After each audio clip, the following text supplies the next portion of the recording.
नमस्कार दोस्तों, जय श्री राधे कृष्णा। आज हम आपको बताने वाले हैं गरुड़ पुराण की कुछ खास बातें। पहले आप हमारे चैनल को सब्सक्राइब करें, बेल आइकन को प्रेस करें ताकि हमारी वीडियो की नोटिफिकेशन सबसे पहले आप तक पहुंचे। वीडियो को लाइक और शेयर जरूर करें। गरुड़ पुराण के बारे में सभी जानते होंगे। गरुड़ पुराण में स्वर्ग, नर्क, पाप, पुण्य के अलावा भी बहुत कुछ है। इसमें ज्ञान, विज्ञान, नीति, नियम और धर्म की बातें हैं। गरुड़ पुराण में एक ओर जहाँ मौत का रहस्य है तो दूसरी ओर जीवन का रहस्य छिपा हुआ है। गरुड़ पुराण से हमें कई तरह की शिक्षाएं मिलती हैं। गरुड़ पुराण में मृत्यु के पहले और बाद की स्थिति के बारे में बताया गया है। यह पुराण भगवान विष्णु की भक्ति और उनके ज्ञान पर आधारित है। प्रत्येक व्यक्ति को यह पुराण पढ़ना चाहिए। गरुड़ पुराण हिंदू धर्म के प्रसिद्ध धार्मिक ग्रंथों में से एक है। 18 पुराणों में से इसे एक माना जाता है। गरुड़ पुराण में हमारे जीवन को लेकर कई बहुत अच्छी बातें बताई गई हैं, जिनके बारे में व्यक्ति को जरूर जानना चाहिए। नंबर 1 है संयम और सत्कर्ता। जिंदगी है तो मित्र भी है और शत्रु भी। कहते हैं कि जिसका कोई शत्रु नहीं वह अपनी जिंदगी में कुछ नहीं कर रहा है। ऐसे में उसका कोई मित्र भी नहीं होता। इसका यह मतलब नहीं कि हम जानबूझकर लोगों को शत्रु बनाएं। यदि हम अपने तरीके से जी रहे हैं तो निश्चित ही शत्रु बनना स्वाभाविक है। शत्रु या दुश्मन में से कुछ सामान्य होते हैं और कुछ खतरनाक, अर्थात ऐसा शत्रु जो दिल पर ले लेता है, जिंदगी को हल्के फुल्के में नहीं लेते हैं। अब ऐसे में शत्रुओं से चतुराई से बचना होता है, अन्यथा वह कब, कहां और कैसे आपको चोट देने लगेगा, इसका कोई भरोसा नहीं। गरुड़ पुराण के नीति सार में कहा गया है कि शत्रुओं से निपटने के लिए सत्कर्ता और चतुरता सहारा लेना चाहिए। शत्रु लगातार हमें नुकसान पहुंचाने का प्रयास करते रहते हैं। ऐसे में यदि हम चतुरता नहीं दिखाएंगे तो नुकसान उठाएंगे। इसलिए जैसा शत्रु है उसके अनुसार नीति का उपयोग करके काबू में किया जा सकता है। कपड़े हो साफ एवं सुगंधित। यदि आप अमीर, धनवान या सौभाग्यशाली बनना चाहते हैं तो जरूरी है कि आप साफ सुथरे, सुंदर और सुगंधित कपड़े पहने। गरुड़ पुराण के अनुसार उन लोगों का सौभाग्य नष्ट हो जाता है जो गंदे वस्त्र पहनते हैं। जिस घर में ऐसे लोग होते हैं जो गंदे वस्त्र पहनते हैं, उस घर में कभी भी लक्ष्मी नहीं आती है, जिसके कारण उस घर से सौभाग्य भी चला जाता है और दरिद्रता का निवास हो जाता है। देखा गया है कि जो लोग धन और सभी सुख सुविधाओं से संपन्न हैं, लेकिन फिर भी वह लोग गंदे कपड़े पहनते हैं, उनका धन धीरे धीरे नष्ट हो जाता है।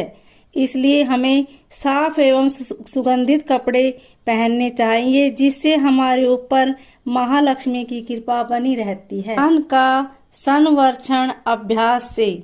कितना ही कठिन से कठिन सवाल हो, ज्ञान हो, विद्या हो या याद रखने की कोई बात हो, वह अभ्यास से ही संरक्षित रखी जा सकती है।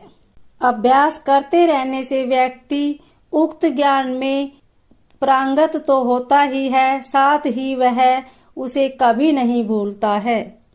करत करत अभ्यास के जड़मति होत सुजाए, रसरी आवत जात सिल पर करत निशान। अर्थात जब रस्सी को बार बार पत्थर पर रगड़ने से पत्थर पर निशान पड़ सकता है, तो निरंतर अभ्यास से मूर्ख व्यक्ति भी बुद्धिमान बन सकता है।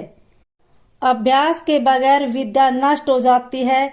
यदि ज्ञान या विद्या का समय पर अभ्यास नहीं करोगे तो वह भूल जाएंगे। गरुड़ पुराण के अनुसार माना जाता है कि जो भी हम पढ़े उसका हमें हमेशा एक बार अभ्यास करना चाहिए, जिससे कि वह ज्ञान हमारे मस्तिष्क में अच्छे से जम जाए। निरोगी काया। संतुलित भोजन करने से ही निरोगी काया प्राप्त होती है। भोजन से ही व्यक्ति सेहत प्राप्त करता है और भोजन से ही वह रोगी हो जाता है। भोजन ही हमारे शरीर का मुख्य स्रोत है। हमें हमेशा आधी से ज्यादा बीमारी इस वजह से होती है कि संतुलित खान पान लेते हैं, जिसके कारण हमारा पाचन तंत्र ठीक से काम नहीं करता। इसलिए हमें सदैव सुपाच्य भोजन ही ग्रहण करना चाहिए। ऐसे भोजन से पाचन तंत्र ठीक से काम करता है और भोजन से पूर्ण ऊर्जा शरीर को प्राप्त होती है। पाचन तंत्र स्वस्थ रहता है और इस वजह से हम रोगों से बचे रहते हैं। एकादशी व्रत। एकादशी व्रत को ग्रंथों और पुराणों में श्रेष्ठ बताया गया है। गरुड़ में तो इसका महिमा का खूब बखान किया गया है। जो व्यक्ति एकादशी का व्रत रखता है वह सभी कष्टों से बचा रहता है।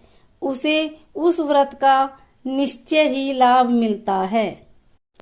एकादशी व्रत रखने के कुछ नियम होते हैं। इस व्रत को नियम अनुसार ही रखना चाहिए। इस दिन सिर्फ फलहार ही लेना चाहिए।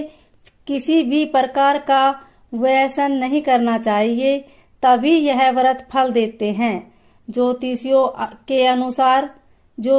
के अनुसार इसे रखने से चंद्र का कैसा भी बुरा असर हो वह खत्म हो जाता है। तुलसी का महत्व। हालांकि तुलसी का महत्व गरुड़ पुराण के अलावा अन्य कई पुराणों में भी बताया गया है कि तुलसी को घर में रखने से सभी तरह के रोगों से मुक्ति मिलती है।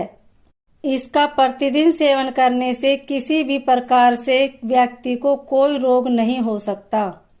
तुलसी को अपने घर में स्थान देने तथा जल देने से अवरुद्ध रास्ते खुल जाते हैं। उन्हें भगवान के प्रसाद में सेवन करने से सारे शारीरिक और मानसिक विकार दूर होते हैं। विष्णु जी की पूजा के पश्चात इनकी पूजा करने से बहुत फल मिलता है। मंदिर और धर्म का सम्मान करें। किसी भी देवी देवता या धर्म का अपमान करने वाले को एक दिन जिंदगी में पछताना होता है और वह नरक में जाता है। गरुड़ पुराण अनुसार ऐसे लोगों के बारे में बहुत कुछ लिखा हुआ है। गरुड़ पुराण अनुसार पवित्र मंदिर आदि जगहों पर स्थानों पर गंदे काम करने वाले, अच्छे लोगों को धोखा देने वाले, किसी के एहसान के बदले उन्हें गाली और उनका दुरुपयोग करने वाले, धर्म, वेद, पुराण और शास्त्रों के अस्तित्व पर सवाल उठाने वालों को नरक से कोई नहीं बचा सकता। ओम नमो भगवते वासुदेव।